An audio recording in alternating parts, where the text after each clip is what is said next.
Les soldats ukrainiens à Koursk ont perdu du terrain ces derniers jours, mais ils ne sont pas encerclés par les forces russes, contrairement aux récents commentaires du président américain Donald Trump et du président russe Vladimir Poutine. Cela est confirmé par 3 responsables américains et européens qui sont au courant des évaluations des services de renseignement de leur gouvernement.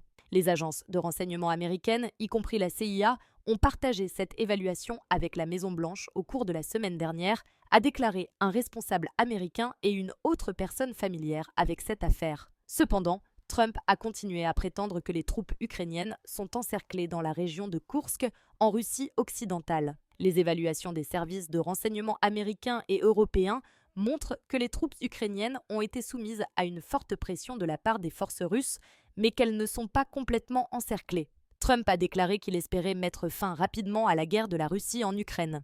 Les experts ont décrit la déclaration de Poutine le 13 mars, selon laquelle les forces ukrainiennes à Koursk sont encerclées et qu'elles devront finalement se rendre ou mourir, comme une désinformation visant à montrer que la Russie offre des concessions en sauvant la vie des soldats ukrainiens et en donnant à Poutine une carte en main dans les négociations de cessez-le-feu. Dans un post sur les réseaux sociaux, le 14 mars, Trump a déclaré qu'il avait demandé au président russe d'épargner la vie de milliers d'Ukrainiens, qu'il a qualifiés de totalement encerclés et sans défense. Poutine a déclaré qu'il le ferait s'il se rendait. Trump a répété l'affirmation concernant les forces ukrainiennes encerclées à 2 autres occasions cette semaine. Le président ukrainien Volodymyr Zelensky a nié que les forces ukrainiennes soient encerclées et a déclaré que Poutine mentait sur la réalité sur le terrain. Le dirigeant ukrainien a reconnu que son armée est dans une position difficile à Koursk et qu'il s'attend à des attaques continues de la Russie alors qu'elle tente d'éloigner les forces ukrainiennes de la région.